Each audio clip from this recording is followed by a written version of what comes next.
Willkommen zu Frequent Traveler TV, heute wieder mit einer frisch gepressten Sendung. Für euch Themen, die wir haben.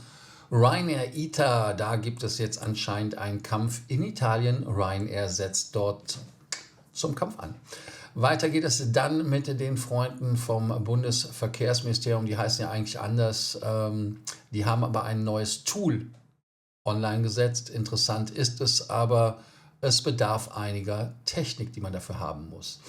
Weiter haben wir noch das Marriott Bonvoy Punkte-Sales-Thema. Das läuft nämlich aus in 2 Tagen. Wir haben noch Themen und zwar neben dem Angriff, was haben wir denn noch? Handschellen am Flughafen klicken, weil die Passagierdaten weitergeleitet werden. Da gibt es auch ein paar Informationen zu und Noise Boarding bei Eurowings. Sollte man sich angucken, ob sich da eventuell dann doch der Hornzirkel oder der Senatorstatus lohnt, oder? Ich sage nur Stichwort Bus. Nichtsdestotrotz denkt dran, den Kanal zu abonnieren, die Glocke anzumachen, ein Like dazulassen, aber auch rege zu kommentieren oder auf School Mitglied zu werden in der Community und da eure Fragen loszuwerden. Was haben wir denn noch an Themen? Gar nichts eigentlich, haben wir alles gesagt. Ihr könnt jetzt einfach nur noch auf Like klicken und auf Abo und School und dann geht das auch direkt mit dem ersten Thema los und das ist natürlich Ryanair und ITA Airways. Ich hatte es ja angedroht, dass die Ryanair sich das nicht gefallen lässt, dass die Lufthansa mit der ITA dann in Italien ein bisschen Gas gibt und die Ryanair hat halt eine stärkere Präsenz in Italien geplant, vor allem jetzt beim Wegfall der Ticketsteuer. Es sollen dort 49 neue Flugzeuge stationiert werden, also nicht neue Flugzeuge, aber Flugzeuge, die stationiert werden, die vorher nicht stationiert waren.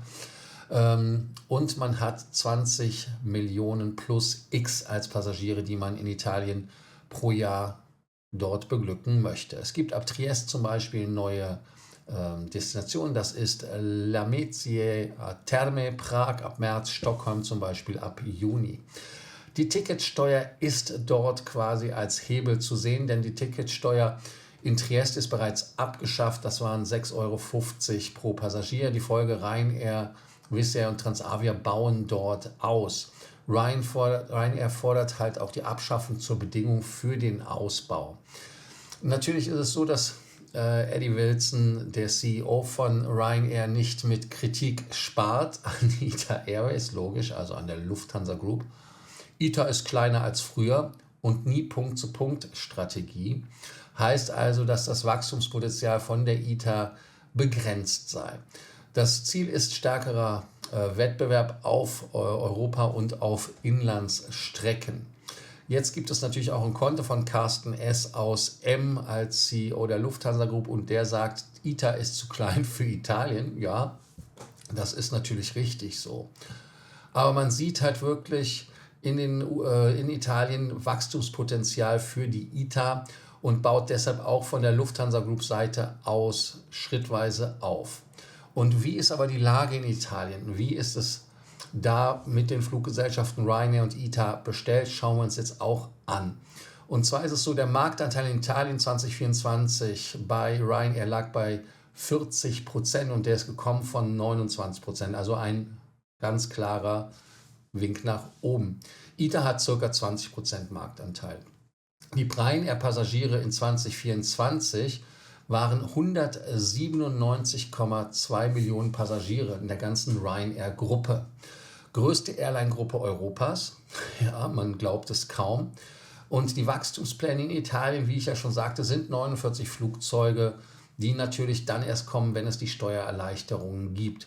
Und das Ziel mit 20 Millionen plus X an Passagieren ist natürlich auch äußerst beachtlich. Die neuen Strecken ab Trieste hatte ich euch ja genannt und weil da hier die Ticketsteuer wegfällt. Und die Basis Pescara wird um ein zweites Flugzeug sogar erweitert. Neue Routen sind ja Kaunas, Valencia, Wrocław, Cagliari, Mailand, Malpensa.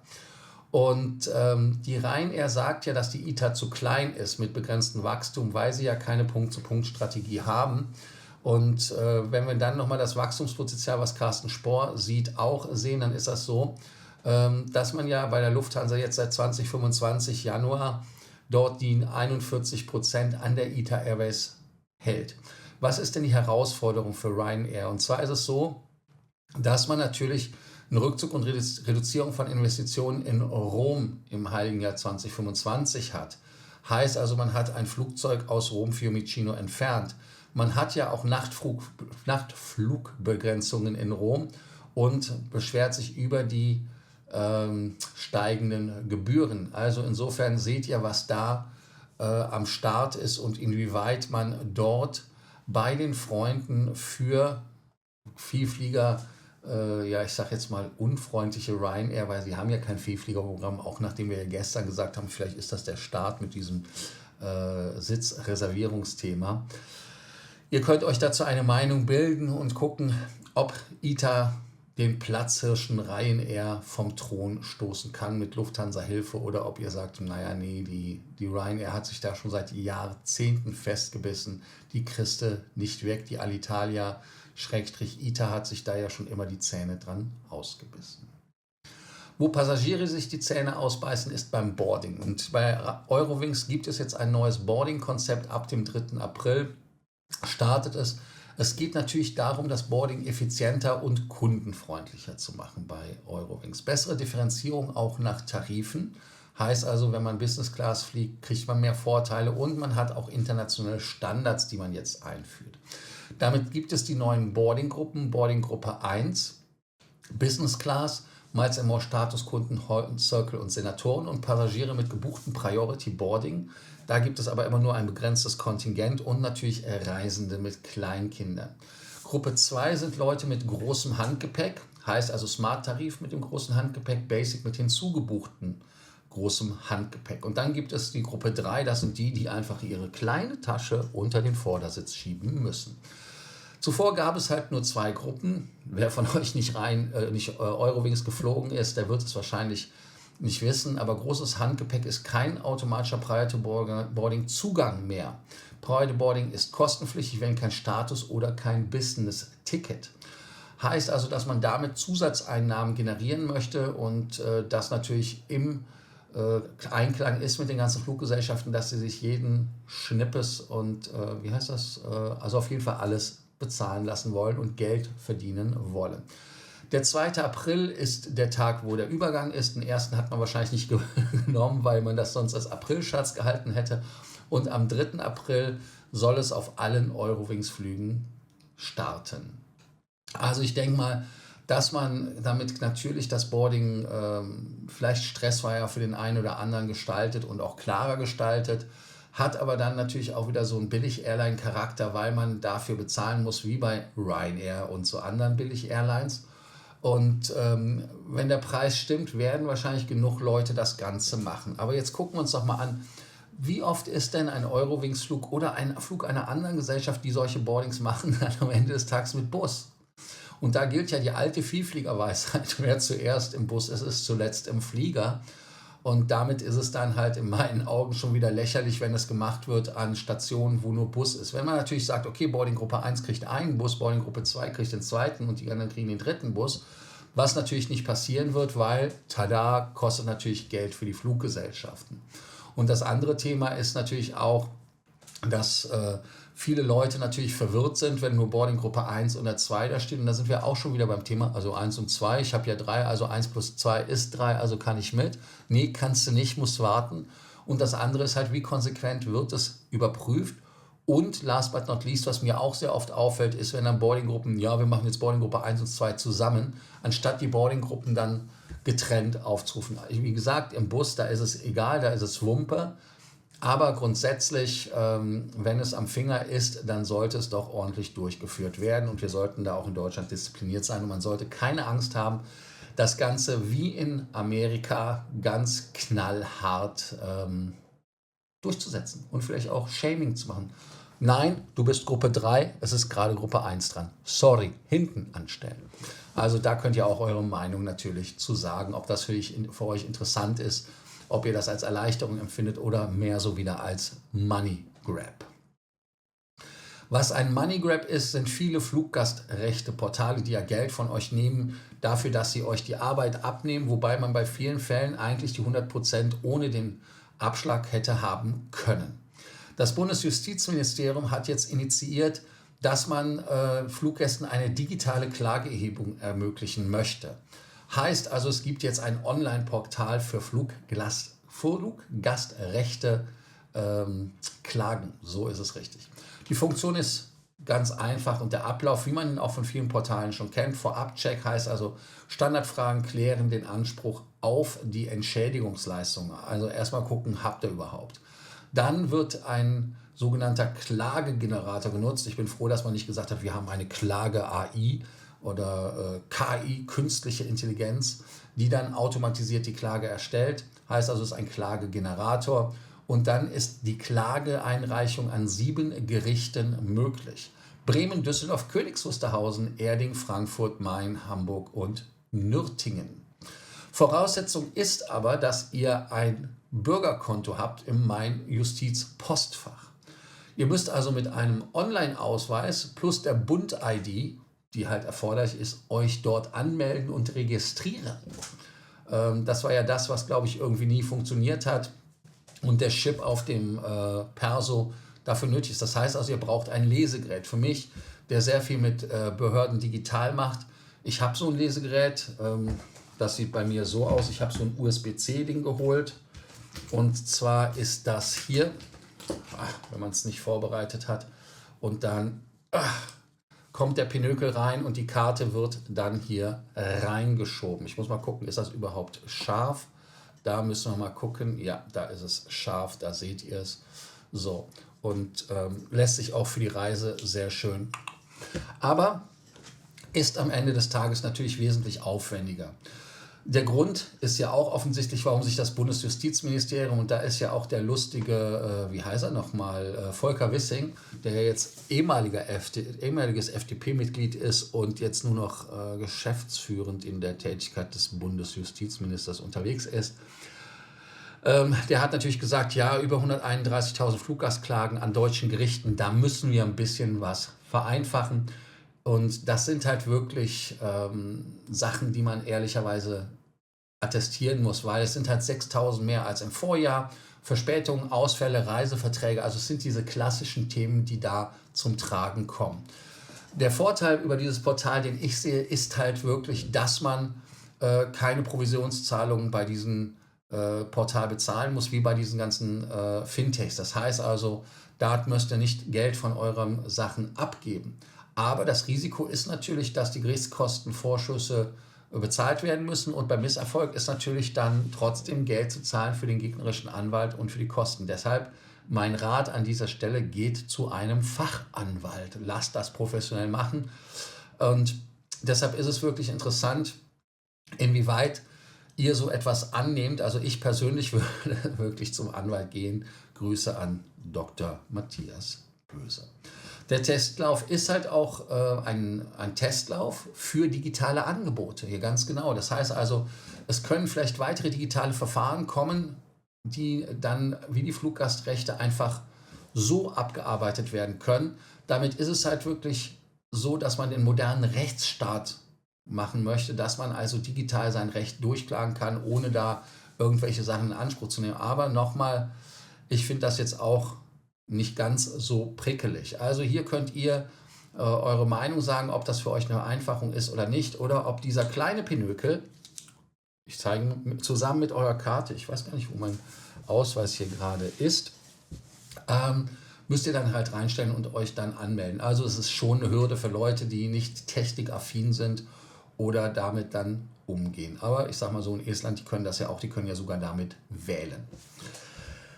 Das Thema, was wir jetzt haben, sind Flughafenfestnahmen und zwar Handschellen. Was viele Leute von euch gar nicht wissen, ist, dass in 2024 rund 1500 Haftbefehle durch die Bundespolizei vollstreckt worden sind an Flughäfen. Denn die PNR, also den Passenger Name Record, werden an das BKA, also Bundeskriminalamt, übertragen. Und da geht es um Flüge, die halt, ja, ich sage jetzt mal außerhalb der EU gemacht werden, wenn ich das richtig im Kopf habe. Interessant ist auch, dass eine PNR, wenn dieser Passenger Name Record, der ja eure Buchung enthält, nicht nur die Buchung als solches enthält, sondern auch zum Beispiel Name, Flugnummer, Reisedaten, Kreditkartendaten. Also wirklich alles, was für eure Reise wichtig ist. Die wissen, wann ihr gebucht habt, die wissen, wo ihr gebucht habt. Die wissen eigentlich alles, alle Daten aus dem Buchungsvorgang, den ihr gemacht habt. Bei grenzüberschreitenden Flügen von Airlines müssen diese ans BKA übermittelt werden. Und dieses dient natürlich, klar, Terrorismusbekämpfung und schwere Straftaten aufzuklären. Und deshalb gibt es natürlich auch Überprüfungen und Fahndungstreffer.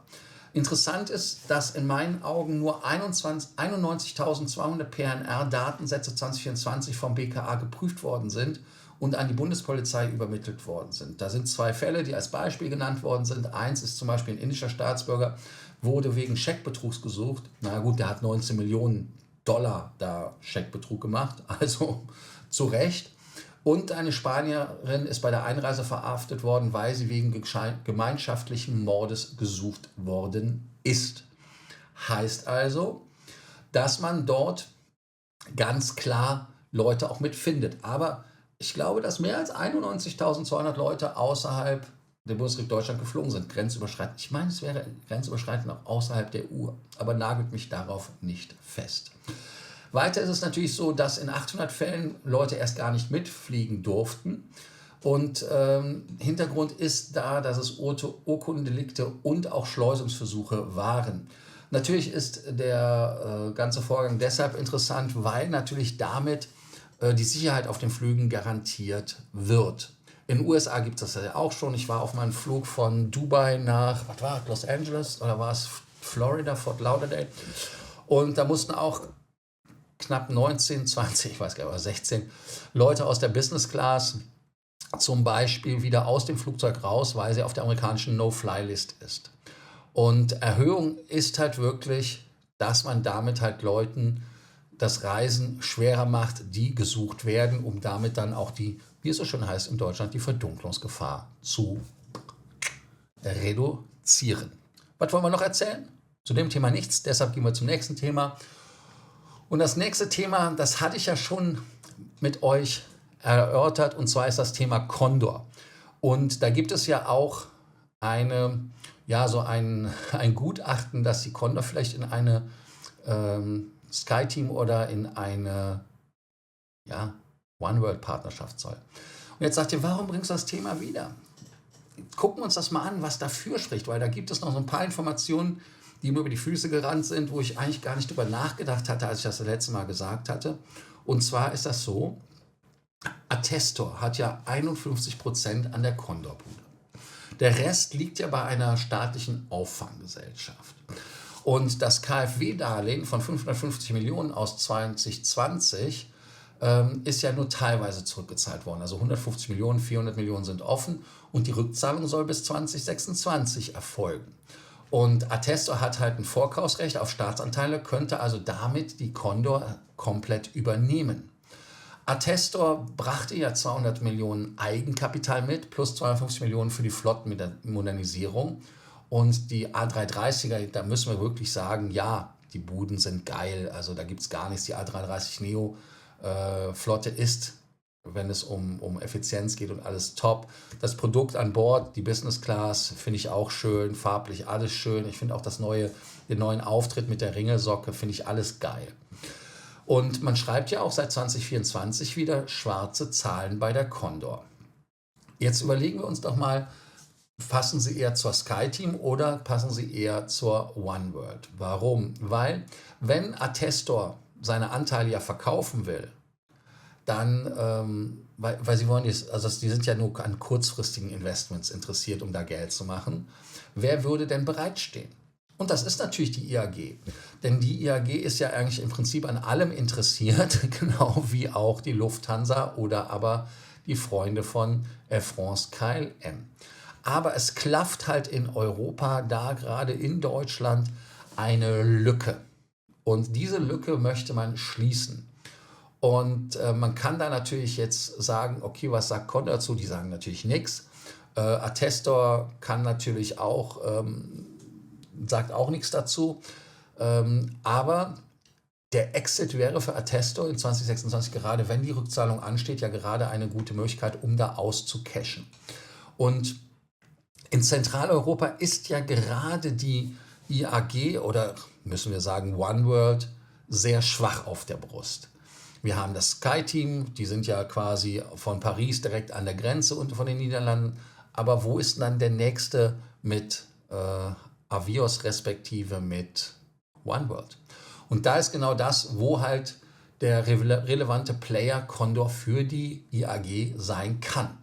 Und das DLR-Gutachten, was ja im Auftrag vom Bundesverkehrsministerium Digital, ich weiß gar nicht mehr, wie die wirklich heißen, also da der Kollege Wissing, sagt natürlich, dass das natürlich eine sekundäre deutsche Fluggesellschaft ist und die würde halt die Stärkung durch die OneWorld zum Beispiel oder auch die SkyTeam gebrauchen. Aber ich glaube, die OneWorld ist halt wirklich wesentlich besser, denn Air Berlin hatte ja mit Top Bonus ein geiles Programm in Deutschland für die OneWorld.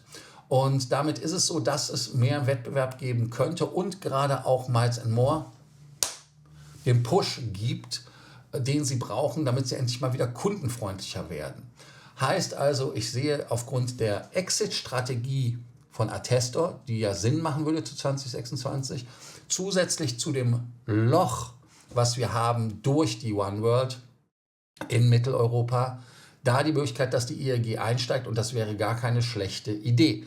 Und ich hoffe, dass die IAG das genauso sieht wie die Lufthansa mit Italien. Man ist da zwar einmal mit Lufthansa Italia auf die Fresse geflogen, hat aber trotzdem an LH Italia aka ITA festgehalten. Und die Deutsche BA, die war ja auch so ein British Airways Delta-Ding, dass die Briten sagen, naja gut, dann investieren wir in Deutschland. Und ich finde, dass die Anbindung der Condor an die OneWorld doch durchaus eine coole Geschichte ist. Hier könnt ihr unten kommentieren oder auf Skool im weiten Web dort Mitglied werden. Link ist unten in den Kommentaren. Da. Ach so, ich bin aus dem Bild, ne? Da. Aber die Kamera umgestellt. Das letzte Thema, was wir für heute haben, sind ja auch schon wieder über 20 Minuten, ist die Aktion von Marriott Bonvoy, die bis zum 30. März 2025 läuft. Da könnt ihr 45% an Bonuspunkten mehr bekommen. Das ist also auch ein erhöhtes Jahreslimit, 150.000 anstatt 100.000. Die Aktion endet, wie ich schon sagte, am 30. März, das ist Sonntag. Preis wären 86 US-Cent pro Punkt, damit ist das einer der niedrigsten Preise seit langem. Frühe Aktionen mit 50 und 60% gab es in 2023 und 2024 eben nicht. Um daran teilzunehmen, Bonvoy-Konto sollte 90 Tage alt sein, mindestens 30 Tage alt mit Aktivitäten dann, also Punkte, Gutschrift oder Einlösung, das geht auch. Und wann lohnt sich das? Das heißt also, wenn man das für kostenlose Hotelnächte einsetzen möchte und die 5 Nächte, zum Beispiel die Free Night Promotion nehmen kann, weil halt dort die 5. Nacht kostenlos ist. Oder aber, wenn ihr High-End-Hotels mit hohem Cashpreis nimmt, wobei meine Übertragung sehe ich jetzt persönlich nicht so toll an. Das kann man machen, wenn man wirklich einen Use Case hat, aber da gibt es andere Wege, Meilen in anderen Systemen einfacher zu bekommen als zu Bonvoy. Heißt also, man kann da halt wirklich mit diesem Trick halt wirklich weitere Punkte sich dann zukaufen, noch bei der Buchung selber. Das geht auch nochmal, damit kann man das Limit auch nochmal erhöhen, ist aber dann auch nicht so lukrativ. Aber zu der Aktion jetzt ist eine gute Möglichkeit, Marriott Bonvoy-Punkte günstig zu kaufen, wie seit langem nicht mehr. Ist halt wirklich, wenn ihr einen Use Case habt in Luxushotels, 5. Nacht, die kostenlos ist, nicht vergessen. Und natürlich halt wegen der dynamischen Preisgestaltung verbrauchen. Also. Ich danke euch, dass ihr heute wieder dabei wart bei Frequent Traveler TV. Denkt dran, den Kanal zu abonnieren, die Glocke anzumachen, ein Like dazulassen. Ich muss mich, glaube ich, wieder ein bisschen mehr in die Mitte setzen. Hier ist die Mitte. Dann seht ihr auch den ganzen Körper. So, da ist es. Ich muss auf den Kontrollbildschirm gucken. Und ich freue mich bis morgen in Alter und in Frische. Und American Airlines kriegt jetzt bald auch ihren ersten A321 XLR. Also jetzt raus und bis dann. Ciao, ciao. Und hier ist jetzt Schluss. Bis morgen.